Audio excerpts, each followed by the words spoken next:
It's time to move forward to our second panel discussion of the day. Retail has changed so much in the past 10 years. In fact, from people being skeptical to purchase clothes online, today India's online fashion market grew 3.5 times from $4 billion to $14 billion by 2020.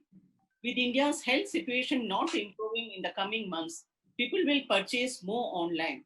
In the meantime, brick and mortar stores are not shunning away from sales while adapting to new normal ways of functioning. Brands are cautious enough to incorporate standard hygiene checks while even incorporating appointment-led shopping that will help them keep afloat. At this time, we definitely have to ask ourselves, what are the new SOPs that brands will follow? How will this affect customer relationships and loyalty towards brands? With an aim to get answers to these questions, we will begin our next session, Brand and Retail Emerging Scenario in Textiles and Apparel.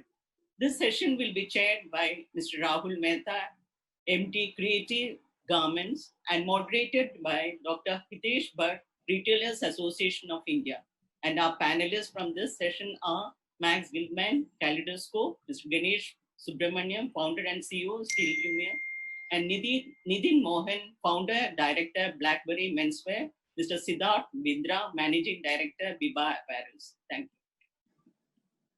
I would like to invite Mr. Rahul Mehta to chair this session. Thank you. Thank you, Dr. Sunanda, and a very good evening to all the panelists and the delegates and attendees to this program.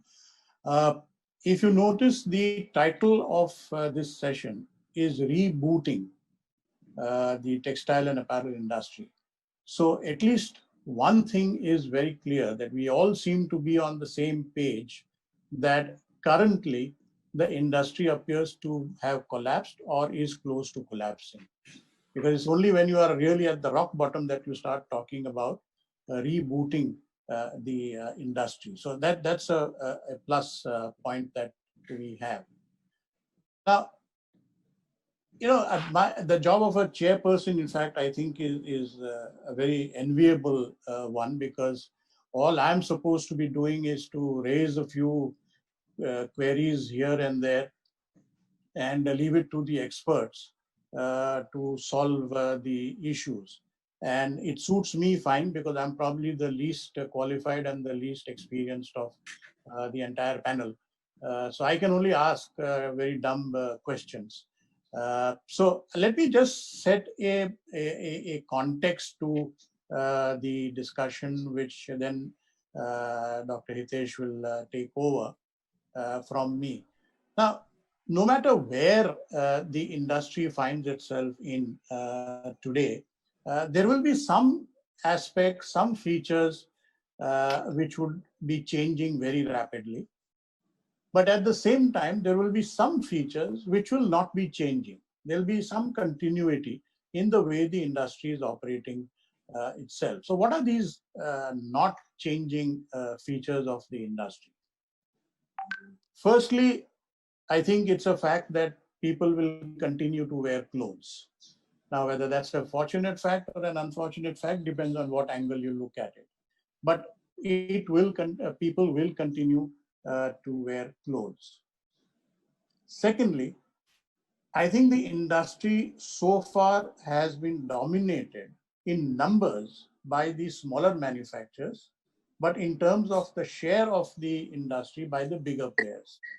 And I have a feeling that this will continue. There will be small manufacturers in the race, in the play. You can't do away with them. But the bigger players will continue to dominate the share of the total market. Thirdly, I have a feeling that this industry will continue to be a low margin industry. Yes, there will be certain niches like your technical textiles perhaps, or some innovative products in the garment sector, which could have more margins than the rest.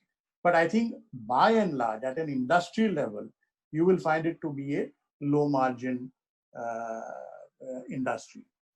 So these are, I think, the 3 or 4 features which are not going to change. What is going to change? I think more and more of the smaller players will find it difficult to survive, at least in the next 1 to 1.5 years. So there's bound to be a certain amount of mortality rate, and there's bound to be a certain amount of consolidation happening. And in that sense, the share of the bigger players is going to go up compared to the earlier pre-COVID days, if I can call it that. Number 2, I think there will be a movement from the unbranded or regional labels to the branded products. Today, particularly in the Indian apparel industry, if you see, or even in the textiles for that matter, there are lots of small labels who are entrepreneur-driven, owner-driven. They have their identity, they have their brands, but are really not the national in scale and are really not promoted to the consumer as a brand. They act merely as a differentiating name to the rest of the products in the market. There are no USPs or very few of them. There is no unique communication strategy which they have, but they have a different name. It's as good as me being called Rahul and Siddharth being called Siddharth. Apart from the fact that he's younger and more handsome than I am, there's really no other distinguishing factor. He's a human being, I'm a human being. He's a happily married man. I claim to be a happily married man. But by and large, there is no difference. They're just different names given to two different human beings. I think from that, you are going to convert into a more specific branded product with more unique characteristics to your product, with more effective communication and more precise consumer profile, with a sharper target audience, and essentially you are going to say yes. If I can give a very silly example from Bollywood. See, earlier you could hear a song and you knew it was Mohammad Rafi singing or Kishore Kumar singing or Mukesh singing. Today, honestly speaking, if you hear 10 Bollywood singers, you'll hardly be able to differentiate as to who's singing which song. And that's the difference between a label and a brand. I apologize for bringing in a very non-textile example, but I thought that conveyed my message.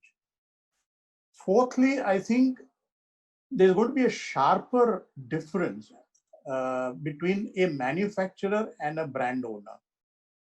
You see, till now, I think born from a basic lack of scale or perhaps lack of confidence, every player wanted to be a bit of everything. So he wanted to have his own brand. He also wanted to have his manufacturing set up because he didn't want to depend on 5 other people. He also wanted to be his own retailer, have his own exclusive outlet. So the overall sort of philosophy being, इधर से नहीं तो उधर से कहीं ना कहीं से तो हम लोग पैसा कमा लेंगे. I think that is going to change, and people are going to have to make up their mind. Are they a manufacturer with no pretensions of creating a brand, with no expenditure on marketing? Essentially, you are selling your production capacity and you are telling your buyers, who is not the ultimate consumer, but who is a middleman, a retailer, a brand owner, whoever, you are telling him that, look, I am an expert in manufacturing a product. So you give me a product to manufacture and I will manufacture that in the best, most efficient, and perhaps the lowest cost possible. So that's the sort of skill set of a manufacturer. The brand owner, on the other hand, is going to say that, look, I don't want to get into manufacturing. I don't want to get into the hassles of trade unions. I don't want to get into the hassle of overheads and so on. My skill, my strength is in communicating a message, projecting a picture of my brand to the consumer. I want to focus on that. Retailing is a bit of a neither here nor there. I mean, partly even to project your brand imagery, you need to have a few retail outlets. But even there, I think there will be a distinct differentiation between one who is a brand owner and one who is a retailer. So this differences is going to become more sharp. I think the different channels of distribution is also going to crop up. I mean, everybody today is talking about online as if that's going to be the be all and end all of the apparel industry. Everybody else is going to get wiped out. I don't think that is right. Offline retail is not going to go anywhere. The MBO channel is not going to go anywhere. But the online as a channel is definitely going to pick up strength, is definitely going to have its own position, and you cannot afford to ignore that. So I think channels are going to, the number of channels are going to go up. And why I'm saying not just e-commerce or online, because you have several other channels which have come up and they're doing quite well, but which we are not acknowledging. For example, your TV sales, the sales through TV channels. I mean, particularly for your leftovers and your seconds and so on, I believe the numbers are humongous. So that's also a very interesting channel that one can. You can also have a channel which is developing, which is selling through coupons and through exchanges. So you buy X amount of Blackberry and you get a coupon to buy a Y amount of BIBA. So this cross-selling is also becoming an important channel. So I think you have to look at this newer channels that are going to come up. And lastly, what is going to change very drastically, I think, is consumer behavior. I think how long it lasts, of course, nobody knows. But at least in the foreseeable future, the consumer is going to buy less. He's going to buy less frequently, and he's probably going to buy cheaper. So you will have to define your position very, very carefully, and which is actually my last point. That is, you will have to define your brand's positioning far more sharper than what you used to before. You could have today a range which is, I mean, if you're talking, let's say, of a lady's garment, you could have in your range under the same brand something which the MRP is 500 to 700 rupees and something which is 2,500 rupees or 3,000 rupees. I think this will slowly die out as BIBA has shown. He wanted to position, and correct me if I'm wrong, Siddharth, but probably the brand wanted to also tap a lower price segment of the women's wear market, and therefore they introduced a second brand. It did have a carry forward positivity from the main mother brand BIBA, but it was marketed as an independent separate brand. So I think this is going to happen. Maybe 10 years earlier, BIBA would have said, okay, let me also have a few kurtis at 700 rupees or 900 rupees or whatever. So I think this is another change that is happening. So I think having said that and having laid out the context, I would leave it to the experts, as I said, to enlighten us about, I can see Siddharth smiling. That's the disadvantage of an online seminars, that I can see your face. But the experts, I think, will hopefully enlighten us as to what we need to do. But again, just perhaps a few of my personal thoughts. I think where you might want to address some of the issues as to what changes you need to bring about in your business models, in your size and scale of operations, in the product and market base that you have, in the pricing model that you are following, in your consumer profile that you want to set for yourself and your brand, and lastly, your communication strategy. So I think very briefly, very broadly, I think, Sunanda, I have kept within my time limits. So over to you, Dr. Hitesh. You are on mute. Thank you, Rahul bhai. That was an extremely insightful, 8 to 10 minute speech. But you covered practically everything that the emerging scenario which is currently shaping the industry in India. You touched upon unbranded to branded, which also touched me a lot, because I was just thinking about what will happen to the unbranded players in the market. But yes, that's what the scenario is right now. My first question to Siddharth and then subsequently to Nitin as well. That Rahul bhai did speak about business models, and that was something which I wanted to start with. That do you see as brand and retail emerging scenarios in textiles and apparels? Are the business models changing? And if they are changing, what are they? As you foreseen in the current 6 to 8 months or 12 months down the line? Siddharth, this question is to you, and then we'll go to Nitin. So Hitesh, I hope I'm audible. Yes, you are. Yeah. So I smiled, Rahul bhai, because I think you definitely don't look your age. And I think as far as you kept talking about maximum experience from this panel, I think you've got more experience than Nitin and me both put together. Should actually be this should be a there. But nevertheless, I'll just come back to Hitesh. No, I think business models are completely changing for sure. I think what is a black swan event. I don't think anyone would think of such a situation or plan for that. And as the speakers before me said, I mean, this is something which our industry, the apparel and fashion industry, is probably one of the first hit. There is going to be permanent demand destruction, and I think you've got to figure out how to deal with it. Business models will get disrupted, and I think omni-channel is really going to be one of the ways forward. So one will have to be able to provide where the consumer wants to shop. And I do believe that this event will lead to a tectonic shift from offline to online. Not to say that offline is not going to go back or things like that, but there'll be many consumers who have now gone and experienced online for the first time because they were forced to do it and probably had decent experiences and also learned how to do it more easily. So there is going to be a dramatic shift. Companies will have to adapt to it. Business models have to be completely redrawn. Cash flow and profitability are going to be the mantra. You'll have to make money. You can't keep taking actions hoping to make money someday. And I think a lot of the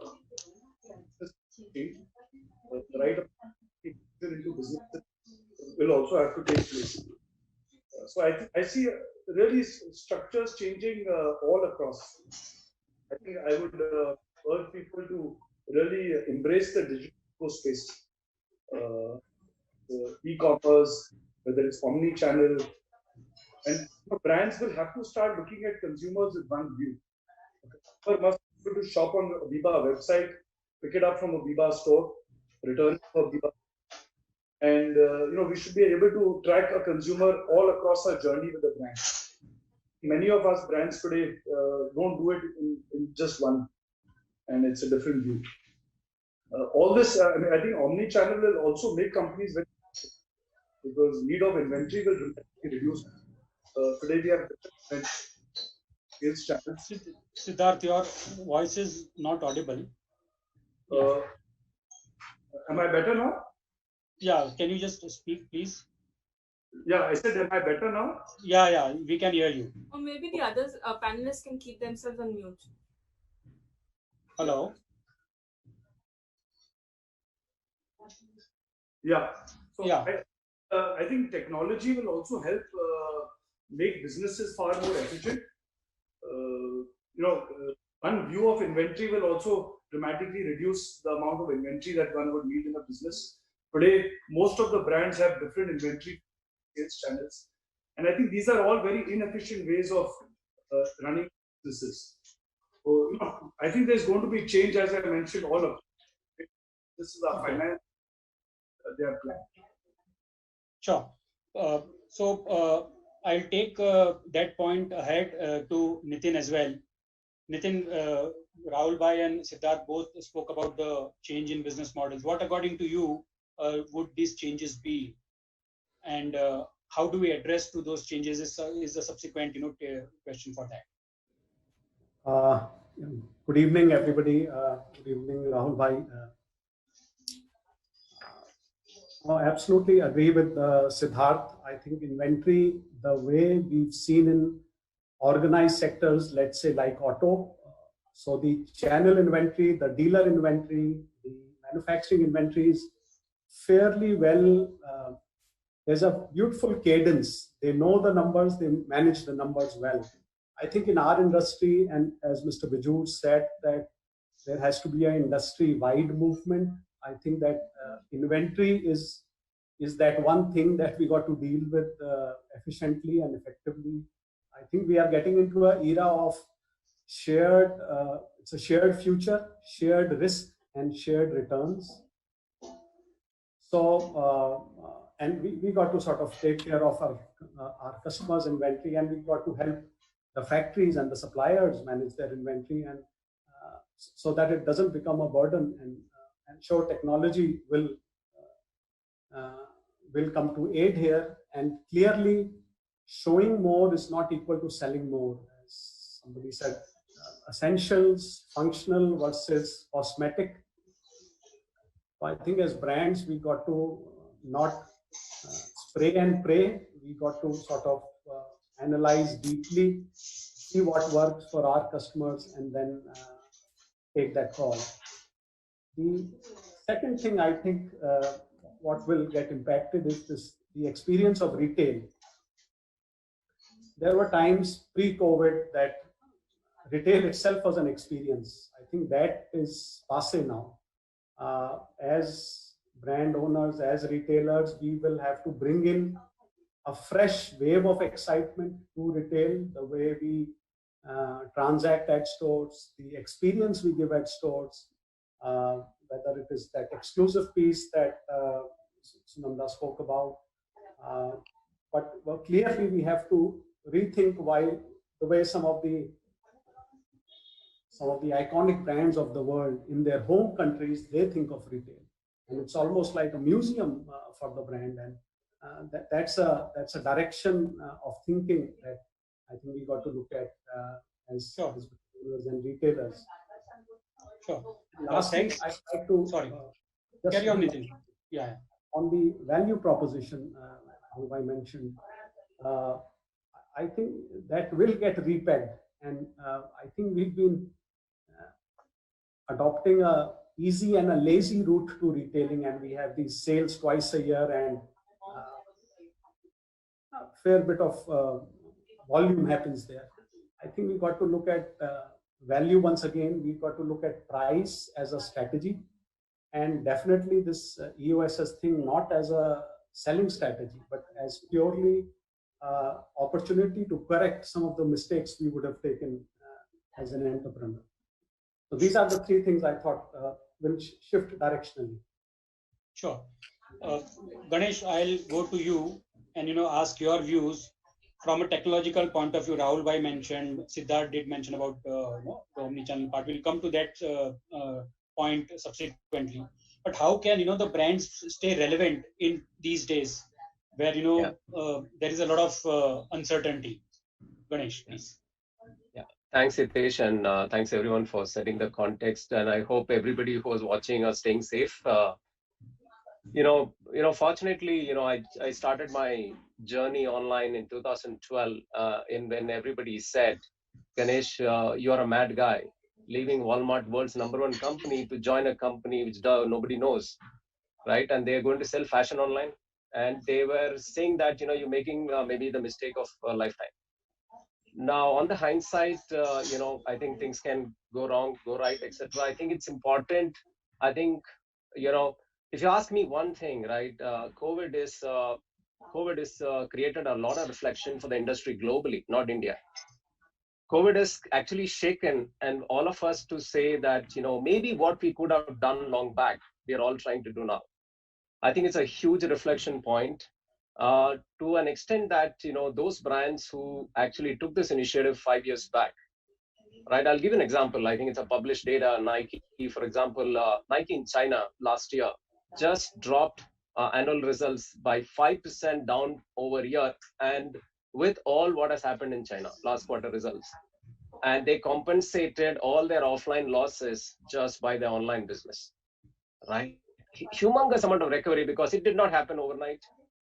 And I personally used to interact with this brand, and we could see the difference between the approach of various players and the parties that we used. What I'm trying to say is that I think digital awakening has happened for all of us. Consumer has been shifting. Smartphones have been going up. Internet access was going up.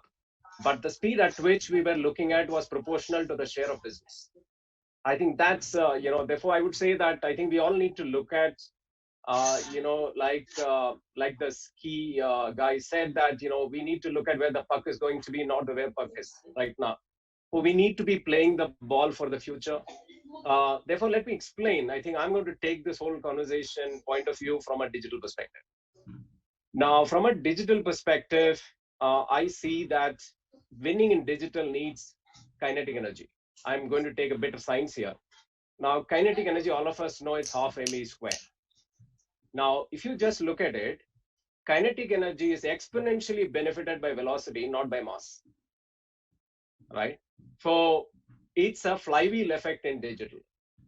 Now, what I mean by flywheel effect is, imagine you have a big rim and made of wrought iron and you have to move it. It takes a huge amount of energy to break the inertia and start it rolling. And for it to fly high, you need a critical mass of energy. At that point of time, it starts rolling on its own. For many of you would have observed, right, in the last many weeks, right, there is a lot of inertia on some categories. Now, for example, topwear. Within topwear, shirts are seeing a huge hit because there is no occasion to wear shirts outside. I'm talking about the menswear category. Typically, similarly, trousers and jeans, bottom wear are taking a hit. It'll all be short term, right? But the question is that it has taken a hit. Second, you'll also see shorts going through the roof. Now, the point here is if you all function the normal way. Now, today, this is a shaking of category shifts, right? In fashion, what happens is micro movements we don't observe. Today, these are big shifts we are all observing. Imagine it was a 5% delta, it was a 7% delta would be observed, right? And our cycle times are so long. For in digital, you need to build velocity. Now, we all mistake that velocity is speed. So I just want to make an insight here that people all thought Zara has speed, therefore let me improve the speed of my supply chain. So if you just improve the speed of supply chain, everything remaining same, you will not do anything better. Now, what is velocity? Velocity is speed with direction. It's a vector. So direction is consumer. If the business holds everything around consumer and move at speed, it's almost like speed is like you move at 100 kilometers per hour, revolve around a circle, after some time you're in the same place.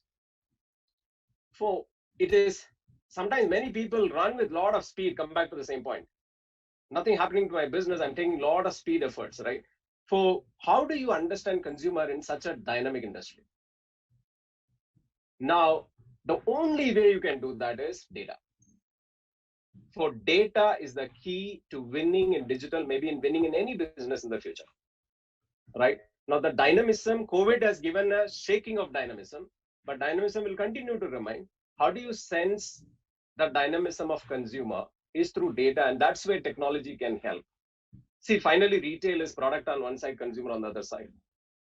While a lot of technology, we're talking about omni-channel, we are talking about a lot of stuff, you're putting mirror in the room and all of that. When did we use technology for deciding what product to make, what product to buy, what attributes to bring together? Right? A lot of judgment is going into product, which is actually most of what, right, we supply from the back. And I'm not ignoring any of the other attributes, just one area, right? I think we need to bring it all together, crash the supply chain from a speed perspective, use consumer signal to inform what you make. That makes it velocity of proposition to consumer, right? I'll give you some numbers, mind-boggling. And we are all talking about COVID right now. There is a retailer ordering 150,000 units in one product. I can see Siddharth eyebrow going up, right? Now, 150,000 units in India, one retailer on one product. Now, which means there is demand. And our old views of saying that this is the maximum I should bet, I should de-risk. But the point here is there are power products. Actually, I've just heard last week that one single product in one retailer is 10 crores. So you can actually do the math. To build a 100 crore business, you just need 100 such products. For the discovery of these winning ideas can actually create a huge opportunity. For, I think, here is a time for data awakening, consumer at the center, velocity as a business model. Velocity as embedded business model, not just speed, right? And can create a huge opportunity. I have one maybe counterpoint to some of what has been discussed on, particularly opportunity for small players, right? We are talking about labels versus brands. In my view, digital is a long tail channel. That's why you say, take Amazon, right? There's a huge long tail. Now, long tail is what? Long tail is all our craftsmen, handicrafts, small industry, small players. Now, digital is a leveler. Here is an opportunity for small players, right? Now, I'll just give you one statistics to prove this. Many of India's national brands today, if you go to Shoppers Stop or a lifestyle, a departmental store, the market winner will have a share of 10, 15, sometimes 20% in that category. And the leader is such a head, right? The head in digital channels carries 1 to 2% share in that same category. Now, what that means is that here is an opportunity. Digital gives a huge opportunity for the long tail. Now, therefore, anybody who is watching here, if you're small, you have great capability of product, here is fantastic opportunity for you to be high velocity. Have a high velocity supply chain, bring relevant to customers, and see if you can use smart intelligence to bring your proposition to the customer. Sure. Thanks, Ganesh. High velocity supply chain, and Siddharth will come to the supply chain part along with Nitin and Rahul Bhai. But before that, I would like to ask Max from is addressing us today from Berlin. Max, what are your views and how do you see the German market or the European market vis-a-vis what's going out here? So if you can just give some comparison, and then we'll come to the other aspects of the discussion that we are going to have. Yeah, thank you. Pleasure being here, and very interesting to hear all the insights also from your point of view. Obviously, I'm coming from quite a different point. On the one hand, being in Germany and more into the German and European market, but also I'm coming with a background in sustainability for more than 10 years, and in that sense also have a bit of a different view. For example, from my point of view, that we have less kind of cosmetic products being sold and more the functional ones also has a positive effect, where I find that's actually part of the focus that also the whole industry needs to take, because at the end of the day, it means more a focus on purpose of products that make sense. And I don't want to cut out the aesthetic element at all, because I'm totally sure it's coming back. And also now, I mean, if you look at it, yeah, maybe shorts are trending more than trousers, but we're going to be walking more outside again, and also going to be wearing more shirts again at some point. But in general, we're all driven by curiosity and by creativity. So humans will always have the wish to wear something new, have new colors, new patterns, and so on. So I wouldn't be too worried about the potential market. I don't think it's gonna kind of totally break down at all. I think it's a moment of creativity and shifting from products, and you get different product ranges, which I think is also one very general thing. Ganesh, you were talking about the Nike example also in China, which I find very interesting as well. But also maybe one extra point to that, which I find important. Nike didn't just make up the sales, as far as I'm informed, with online channels, but also with a different product. They made a lot of revenues through the services, because they used the fitness app, and they were not just selling products through the fitness app, but also the service of making people kind of guiding them through the fitness programs. So there I see also an important part, which is on the one hand, I agree that manufacturers, brand owners probably have to focus on the core business, but at the same time, we live in a time where agility is extremely important. So you do have to look in the diversity of your business also. And if you can add, for example, especially services to your product range, which will be a more easy kind of way of making money in the future, and also a more sustainable way, because you walk away from the resource, a natural resource heavy production scheme, to something that can be more virtual in many different ways. Which also brings me to the again, I think, a global meta trend of not being either online or offline. It's definitely looking all more into hybrid systems where you have to kind of take both into account. And I think that's very visible, that big platforms that are online are moving more and more into brick and mortar, and to kind of explore that. And on the other hand, you have the big classic retailers with physical stores that are moving more into online. So you can see the shift from both sides. And I think that's exactly what is realistically the best position in the future. You have physical presence where you can give a different kind of experience.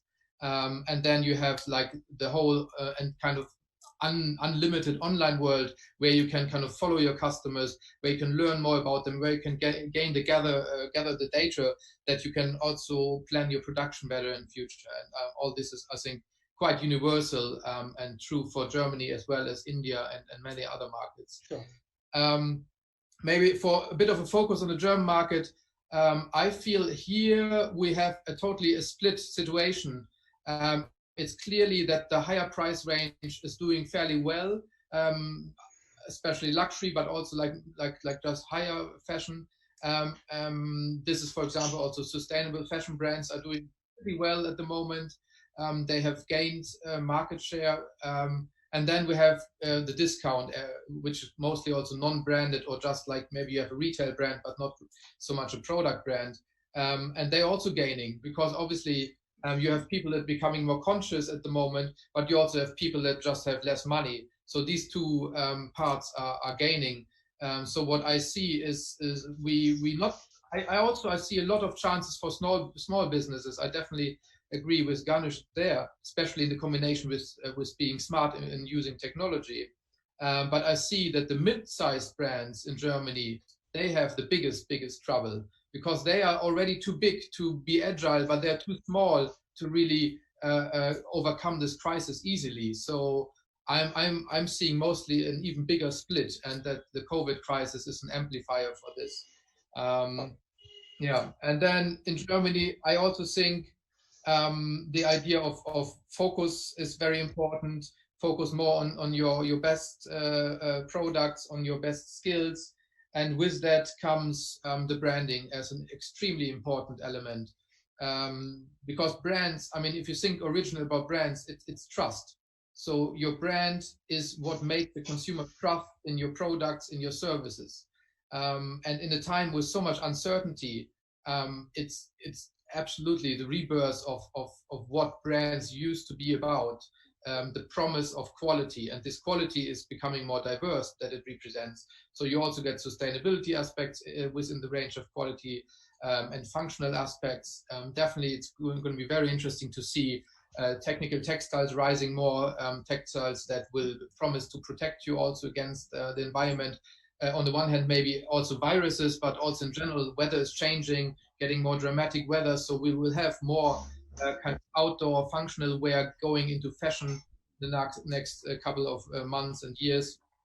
And in general, you saw already during COVID, the whole fitness sector as leisure and so on. I mean, Lululemon, they have had the best time in their anyway already impressive kind of growing as a brand. So yeah, this is something you can see also in Germany. The move even more into this functional kind of product ranges. Sure. Thanks, Max, for that. Rahul bhai, I want to ask you one question. And this is more from a clarification point of view, the discussions that all the panelists have made right now. Digital is a great leveler, and it levels everything. But when you say that unbranded to branded, and that's something which is the fact of life. But do we really mean that the unbranded players or brands who are just labels as we call them will they be totally out of the business, or it will be difficult for them? Because if they take the route of digital, as a couple of our panelists did mention, Ganesh and Max and others, is it a possibility for them to survive, or it's just a yes or a no? It's a binary decision right now. So I just wanted some clarification, on that part, because it will help others also who are small players, maybe, maybe their brands are not that big, or maybe who are just a manufacturer. So what is in store for them? I think, frankly, nothing in business is a binary issue. Nothing is a yes or no. What is a yes for me could be a no for you. So that's one clarification.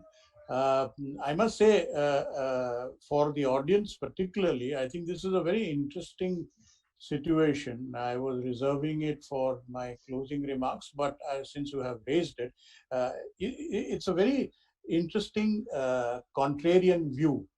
One view, perhaps the more traditional view, is what I mentioned in the beginning, which is that the gap between the smaller players or the labels and the brands is going to go up, and perhaps there is more scope now for branded products than earlier.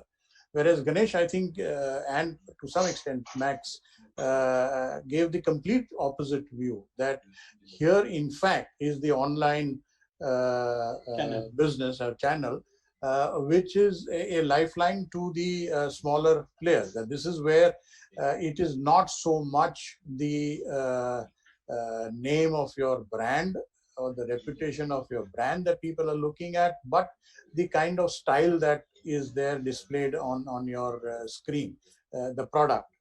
So maybe that's an opportunity. But if we are to pitch that here is a lifeline for the smaller manufacturers, it means you are assuming, I'm trying to be clever here, that means you are assuming that my earlier point was valid, which is that the smaller players are going to get into more difficult situation. But here is an escape route, here is a lifeline, here is an opportunity.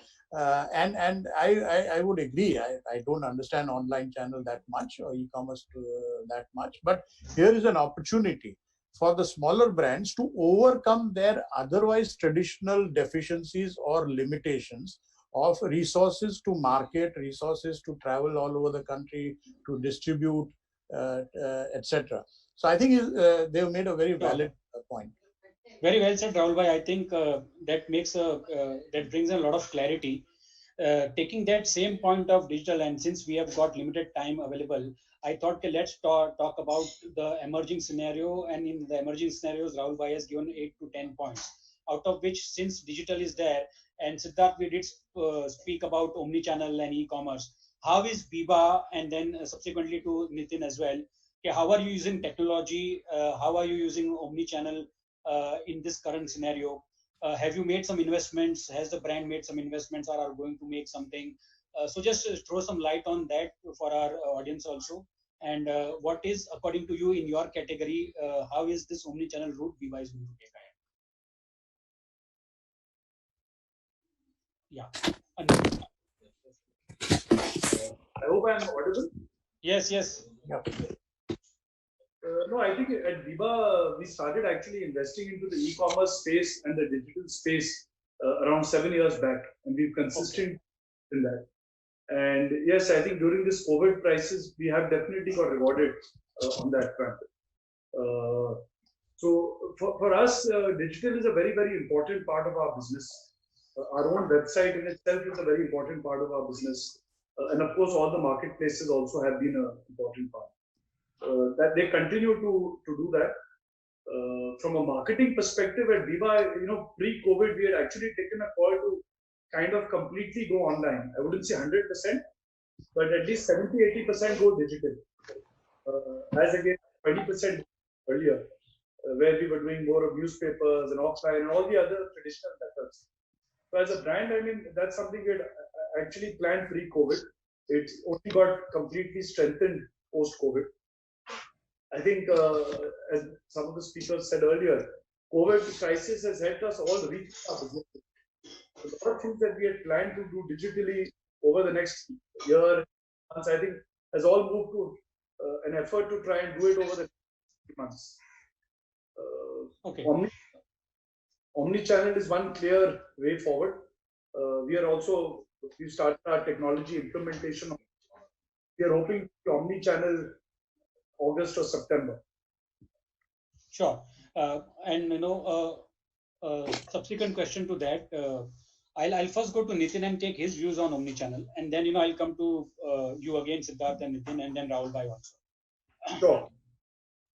As Blackberrys, we participate in a high engagement category, which is and also experiential categories, which are suits and trousers, bottom wear, and of course shirts. And we understand that 70% of all research or all search happens online, and therefore it is a very important medium to familiarize with the brand. And as you rightly said, Dr. Hitesh, that each brand will take it differently. So at Blackberrys, the consumer knows us for our fit, and therefore how we think of fitting or fit videos, or how we help consumers of different body types try and make a correct selection over a digital medium. I think that is our challenge. Sure, with a fair footprint of retail stores across the country, connecting inventory across all locations is a very natural thing.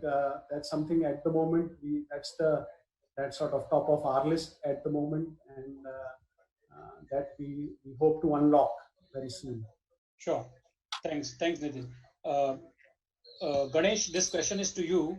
How will digital transform, especially how is AI going to transform the digital part that we are talking about? Because now everybody is talking about AI, and initially 2 years back or 3 years back it was a buzzword, but today we have seen that more and more retailers are using it. And if you can succinctly tell us about the AI part in the digital transformation. Yeah, I would like to just simplify this whole AI thing, right? And suddenly when you say AI, it looks like a heavy weight coming on us. But just to make it very simple, it's actually all about digital is all about two things: relevance and performance. There are only two things which matters. Imagine a consumer is hovering on your website. What do you want? You want to convert that person into a customer, which means you want that person to move into shopping cart. Nobody will touch your product unless it's relevant. And now that relevance also, I will just add a prefix called real-time relevance. At that time I'm coming here, are you relevant? Now the point is, in a sales shop, a shopkeeper can actually see and real-time respond. Imagine 40 people are hanging around in the digital space. Can you do that manually? No. So basically the purpose of AI is to bring, using a lot of data in an unmanned environment, how do you bring relevance?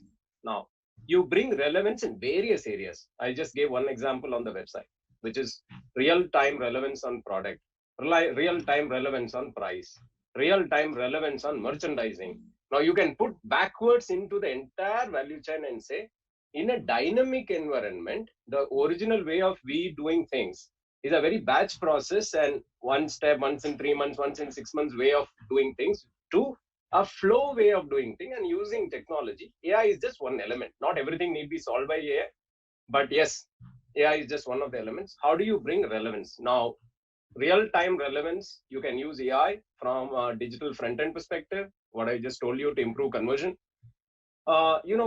Millions of customers are coming to the site. Now, how can you be relevant? You can't be relevant unless you have understood them. Now, understanding them, people call it segmentation, right? Now, segment your customer using all the data that you have. How are you now segmenting? For example, let's say if it's Swiggy, I'll give an offline example.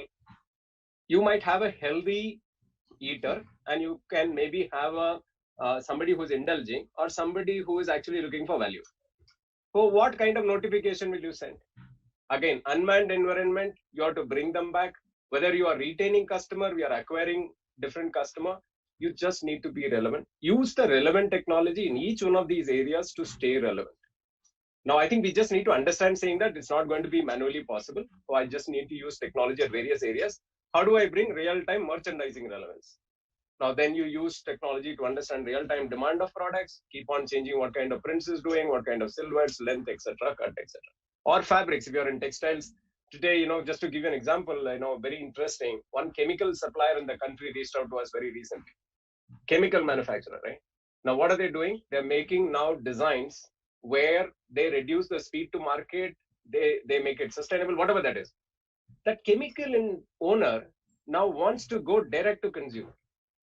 Now, what I'm trying to say, I'm sure there'll be lots of audience here. You might be coming from various areas. Now, here is an opportunity for a lot of people to go to D2C. And D2C, now the point is that person doesn't know what is fashion, what will work in fashion. In a traditional way, he has to now build a team, right?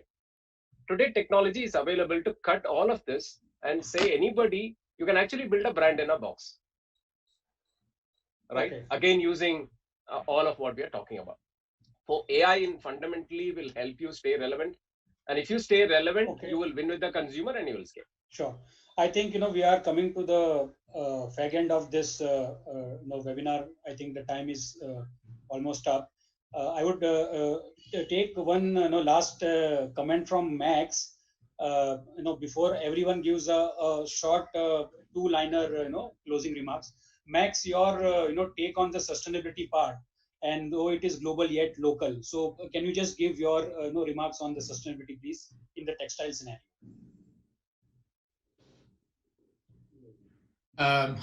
Or overall, that normally would maybe take long.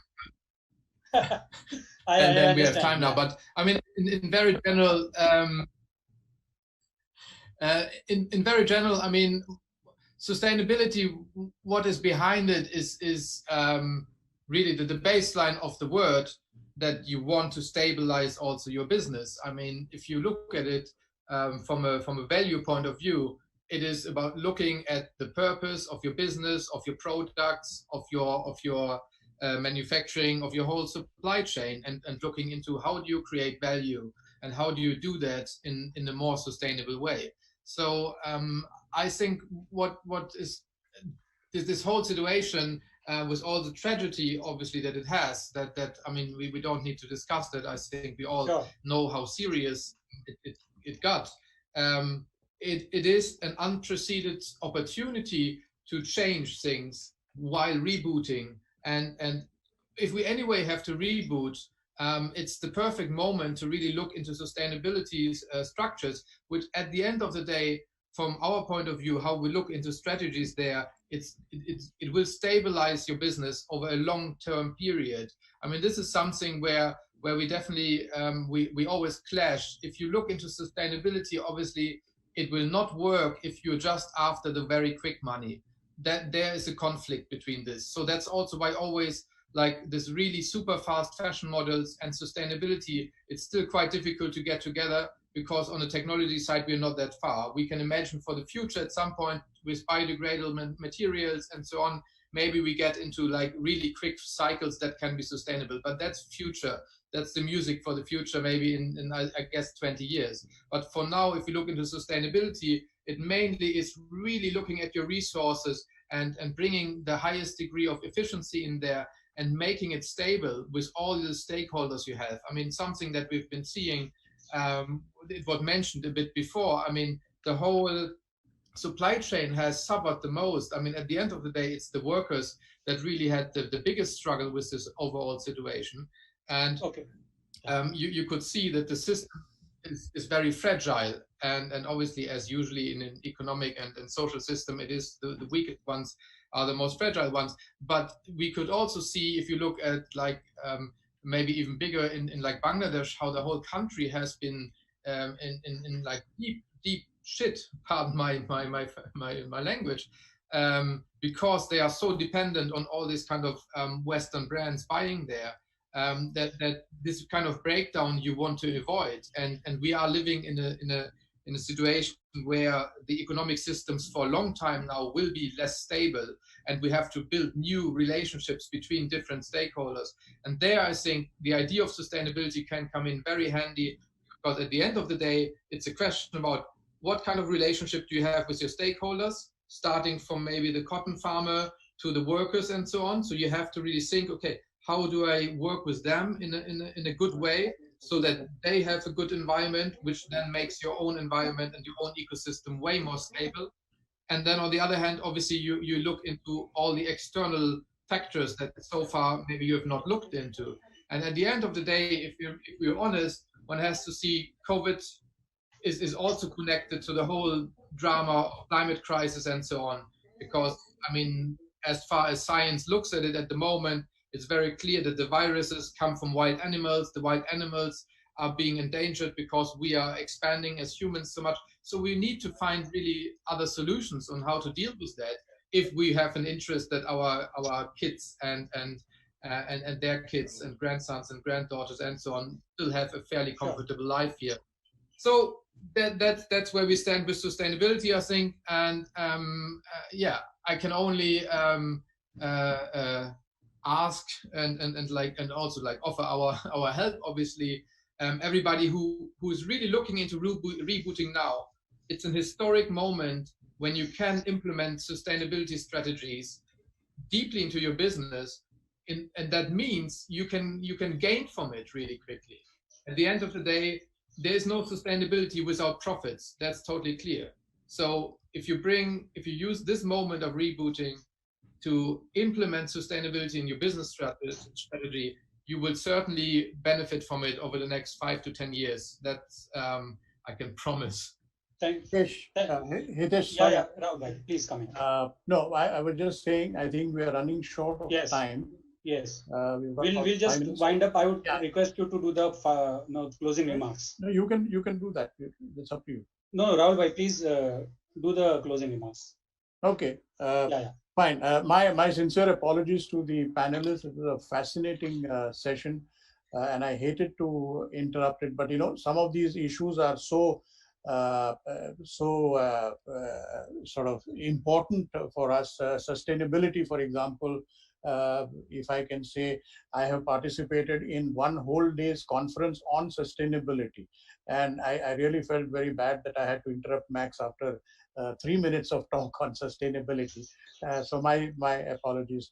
I think I'd like to just wind up by just making 2 or 3 comments. I think we all seem to be agreed that we need to change. The time has come to change, and perhaps that is the blessing in disguise of this COVID virus, that it is forcing us to get away from our comfort zone and try and bring about the changes that we've always wanted to, but did not have the time or the inclination to get into. So whether it is going online, hats off to BIBA for having entered into the online space for 7 years ago, or it is getting into inventory management, as Nitin said, again, something which should have been the core of our business strategy, but obviously the margins that we were having dissuaded us or discouraged us from really going too deep into these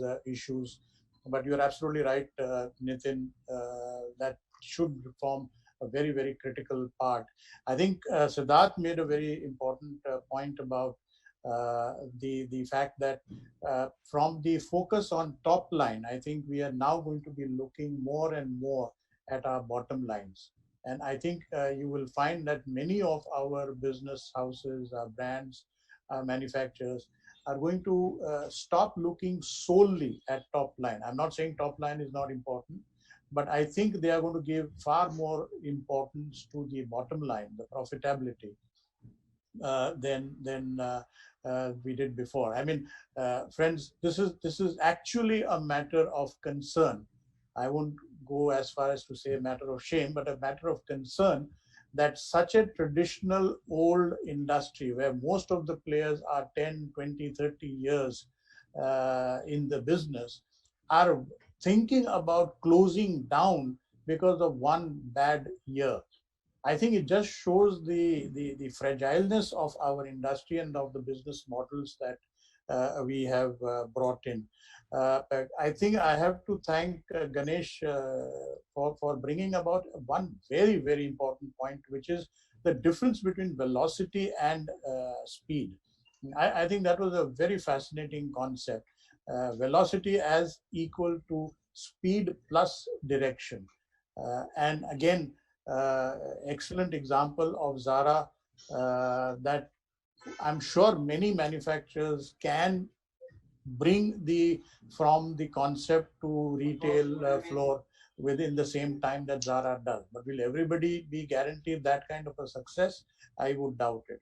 So I think it is velocity, is speed plus direction that is really going to make a difference. Again, two very important and interesting differentiated or contrarian points came up. One which I have already spoken about earlier, about the small manufacturers and online. Very interesting point. The other one was where I had said in my opening comments that brands are going to be more and more focused on what their product base is and what they are manufacturing. Whereas Max gave a very interesting twist to Ganesh's statistics of Nike in China, which is that they expanded their product base to include services, to include certain other products, and he also spoke about agility. So I think the point is very well taken, that you could actually talk about expanding your product base merely in order to sharpen your business. So I would like to wind up there, I think, with a very, very simple concluding remark. Guys, things are going to change, and we will have to change with that. If we continue doing what we used to do for the last 20 years, I think we are going to find it very, very difficult to survive. What direction we should take our change to is something that probably everybody will have to come up with their own solutions and choose their own paths. And if you have problems in defining that, you could always go to consultants and spend a lot of money and then come back and do exactly what you wanted to. So thank you very much. Thank you very much, panelists. Thank you, Hitesh. Thank you, sir. Thank you, audience. Thank you very much. Thank you, all of you. Thank you very much. Thanks, everyone. Bye-bye. Bye-bye. Thank you. Bye, Ganesh. Bye. I would like to thank Mr. Rahul Mehta for chairing the session, Dr. Hitesh Bhatt for moderating the session, and our panelists, Mr. Max Gilman, Mr. Ganesh Subramanian, Mr. Nitin Mohan, Mr. Siddharth Bidra, for showing us the path onto how we can capitalize on the relationships we have built with our existing customers and their loyalty towards our brands. Thank you. Shopping is fun. We all love choosing new clothes and home products, but do you ever think about what they're doing to our planet? The numbers speak for themselves. Old clothes and home textiles taking up valuable land space.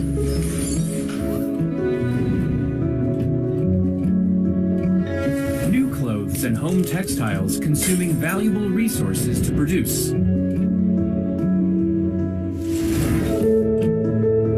They all have an impact on the environment.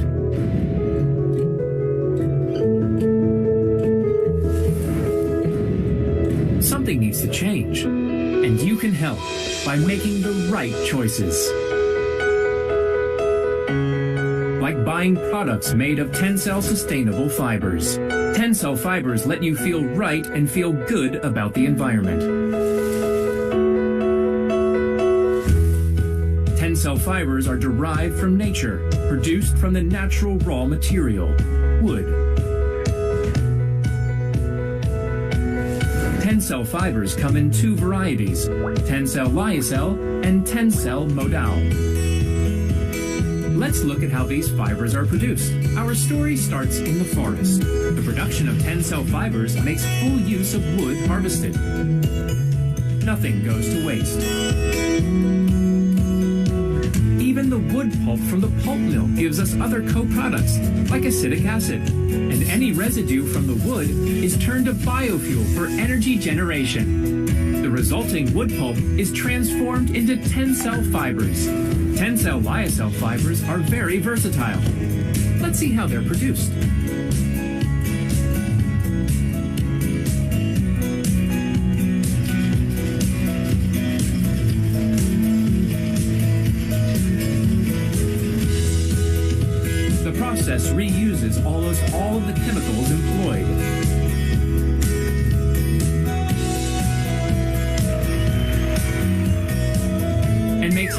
efficient use of resources. So Tencel lyocell fibers help reduce the impact on the environment while increasing comfort with their gentleness and breathability.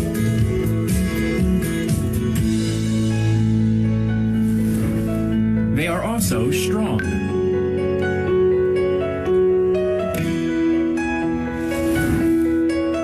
Tencel lyocell brings natural comfort to everything, from denim to intimates to home linens and even footwear.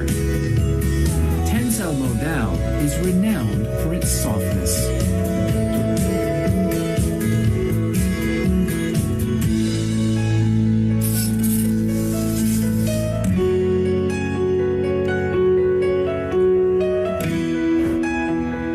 And for its superior color retention.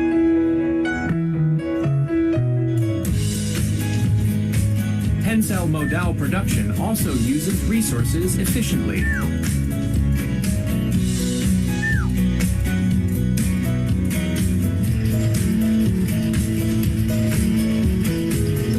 And generates the co-product sodium sulfate used in detergent manufacture.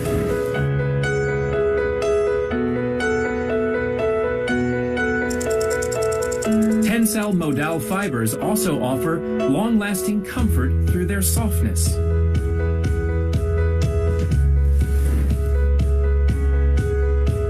As well as durable color. Like lyocell, Tencel Modal fibers suit a wide array of applications, from innerwear and other apparel to bedding. And both fibers meet high environmental standards.